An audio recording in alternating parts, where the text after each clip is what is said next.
Polls have now closed after Angolans voted in a tight race. Incumbent President Joao Lourenco is seeking re-election, but he's facing stiff competition from opposition UNITA leader Adalberto Costa Junior. UNITA has worked hard to shrug off its past as a rebel movement. For the very first time, Angolans in the diaspora have voted. They're quite pleased with this move, as it enables more people to vote across the globe. The Angolan embassy in South Africa is one of the 3 polling stations in the country. I'm feeling quite good. It's a very important day for our country and for all the Angolans, not just here, but all around the world, and especially back home. If you choose the right president for yourself, they will do their best to create jobs, to create better opportunities for us as young people. So I personally can't say much about if they're going to do what they say they're going to do from their whole speech and everything. It is an amazing feeling being able to vote, being able to be part of this whole process outside our country. I feel honored. The SADC observers and other groupings are out on the ground to monitor the polls. The ANC and a strong ally, the MPLA, are quite happy about what has transpired in Angola so far. Everywhere we have been, the elections are very peaceful. People are going into the polls. We found it to be much more organized, and we think that Angola in particular, from a point of view of having free and fair elections, because one of the most important elements of the African National Congress and MPLA and all liberation movements is that we need to really move towards ensuring that there's free and fair elections. The electoral body further says it's quite satisfied with the developments.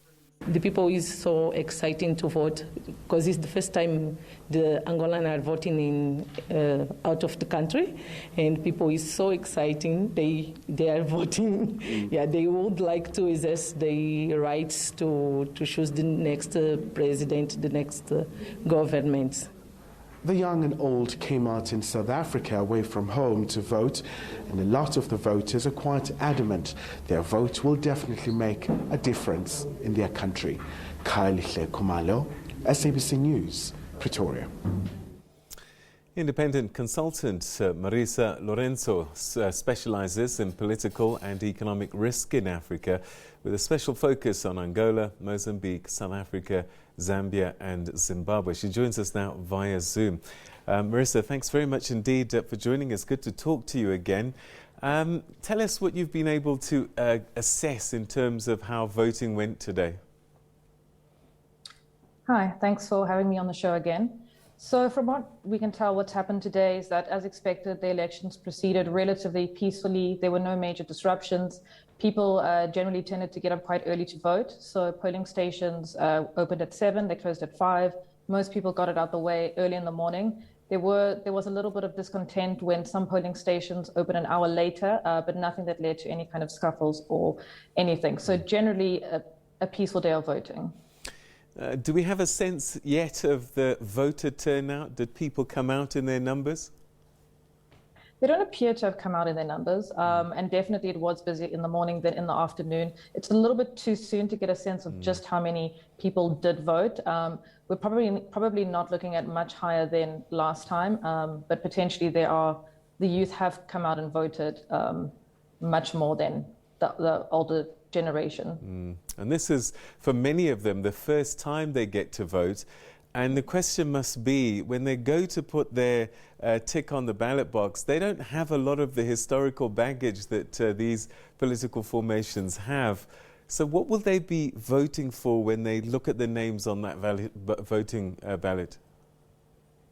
Well, it's quite interesting, because I think that while it's true, that this generation hasn't grown up in the same environment where it viewed loyalty to liberation movements as a central part to its vote. They have grown up with an influence of the previous generation and their party affiliation.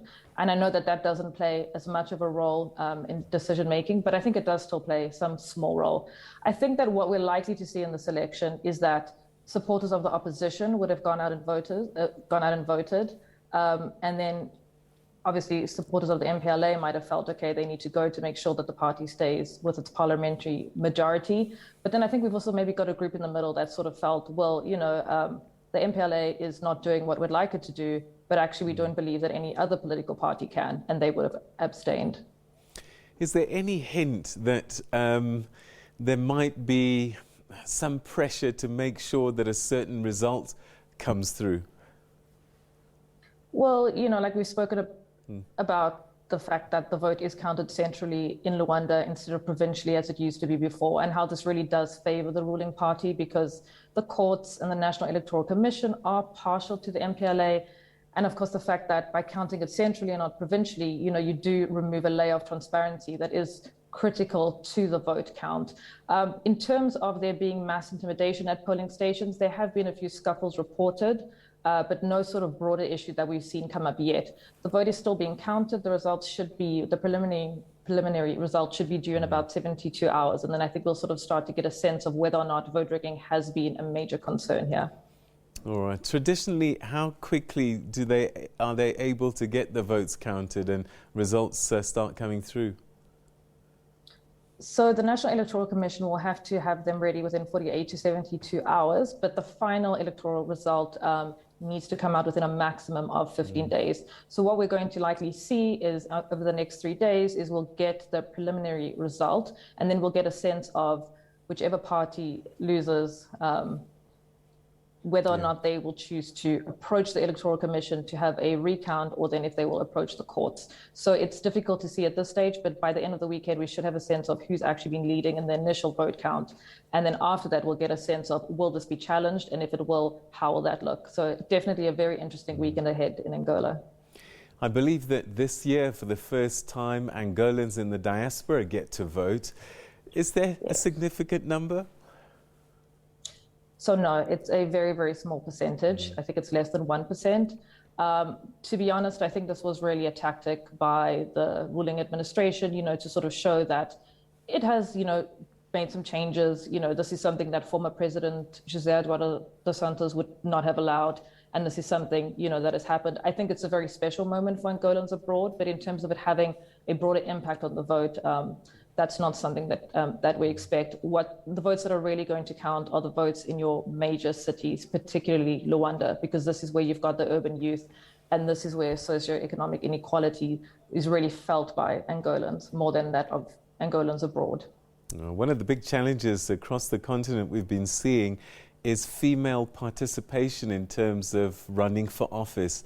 What's been the story in Angola? Are more and more women stepping up and being allowed to participate in the political process? There is adequate representation of women in parliament in Angola. Its constitution does set out a minimum requirement, which it broadly adheres to. The vice presidential candidate for the MPLA, for example, is a woman. So, there's sort of good representation there. Whether or not that allows women's issues to take the forefront in parliament and in politics more generally is, I think, up for debate. But in terms of representation, Angola doesn't fare too badly. All right. And are citizens generally politically aware, or are they just focused on bread and butter issues? I think it's a little bit of both. I think that there is definitely a feeling, that UNITA has been quite good at stirring up, which is that there are popular frustrations that the MPLA, especially under Dos Santos and even under Lourenço, has not really been able to help the wealth trickle down, despite the fact that Angola is, the continent's second largest oil producer. So it kind of ties in together. Politics and bread and butter issues do come together. Having said that, though, I do think that there is a little bit of disillusionment with the overall political environment, because essentially we have really seen the MPLA ruling the country for 4 decades, kind of as a one-party state, which, it's understandable if people feel that perhaps the ballot box is not the best way to bring about change. What's in play for President Lourenço? One thing, yes, he wants to win, but at the same time, I suppose he wants to paint a picture, not just domestically, but abroad as well. Yes, definitely. He really still wants to prove, that he has marked a change from his predecessor, that the MPLA is governing in a different way. In some ways it is, with respect to the broader macroeconomic environment, and in some ways it isn't. There's still, some repression of the media or civil society. He still hasn't held local elections, which is something that he promised when he was campaigning for his first term.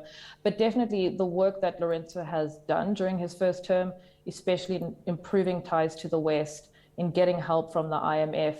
He's also projecting kind of soft power across the DRC and Rwanda, kind of serving as a buffer in between that. He wouldn't necessarily, want to let that go so easily. I think a president also always wants a second term. A first term is also kind of a little bit of a chess game, shifting around allies so that you make sure that you create a new hierarchy of people that are loyal to you.